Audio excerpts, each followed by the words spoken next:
Hyderabad Meerpet police station పరిధిలో దారుణ ఘటన చోటు చేసుకుంది. భార్య వెంకట మాధవిని అనుమానంతో అతి కిరాతకంగా చంపేశాడు భర్త గురుమూర్తి. ఆలస్యంగా వెలుగులోకి వచ్చిన ఈ హత్య ఘటన జరిగిన తీరు ఒళ్లు గగుర్పొడిచే విధంగా ఉంది. కట్టుకున్న భార్యను చంపిన తీరు సదరు నిందితుడి క్రూరత్వానికి అద్దం పడుతోంది. ప్రకాశం జిల్లా జేపీ చెరువుకు చెందిన గురుమూర్తి డిఆర్డీఓలో అవుట్సోర్సింగ్ సెక్యూరిటీగా విధులు నిర్వహిస్తూ జిల్లెలగూడ న్యూ వెంకటేశ్వర నగర్ కాలనీలో భార్య వెంకట మాధవితో నివాసముంటున్నాడు. వీరికి ఇద్దరు పిల్లలున్నారు. అయితే భార్యపై అనుమానం పెంచుకున్న గురుమూర్తి ఆమెను క్రూరంగా చంపేశాడు. హత్య చేసిన తర్వాత భార్య శవాన్ని ముక్కలు ముక్కలుగా కట్ చేశాడు.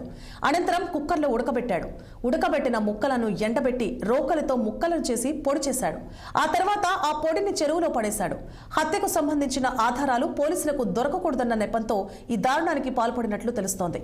గురుమూర్తి రిటైర్డ్ ఆర్మీ ఉద్యోగి. వెంకట మాధవిపై అనుమానం పెంచుకొని ఈ పని చేశాడని పోలీసులు వెల్లడించారు. దాదాపు 3 రోజుల పాటు ఇంట్లోనే మృతదేహాన్ని కాల్చివేసి పొడిగా మార్చాడు.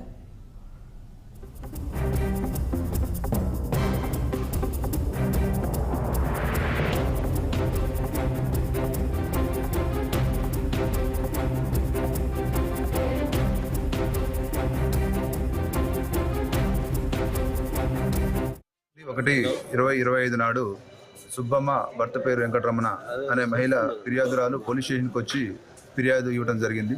ఆమెకి 3 కుమార్తెలు సంతానం. పెద్ద కుమార్తె అయిన మాధవిని సుమారు 13 సంవత్సరాల క్రితము గురుమూర్తి అనే వ్యక్తికి ఇచ్చి మ్యారేజ్ చేయడం జరిగింది. వీళ్ళిద్దరిది కూడా ప్రకాశం డిస్టిక్. గురుమూర్తి అనే వ్యక్తి ఆర్మీలో పనిచేసి రిటైర్ అయి ప్రస్తుతం కంచన్బాగులో సెక్యూరిటీ గార్డ్గా పనిచేస్తుండ్రు. గత 5 సంవత్సరాలుగా మన వెంకటేశ్వర కాలనీ జిల్లెలగూడలో ఉంటుండ్రు.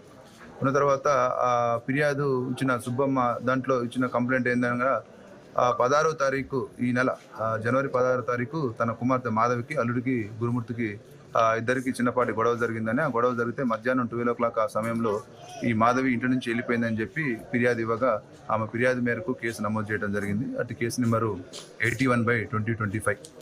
అటు కేసు విచారణలో ఉంది. దర్యాప్తు చేస్తున్నాము. తేదీ 18/1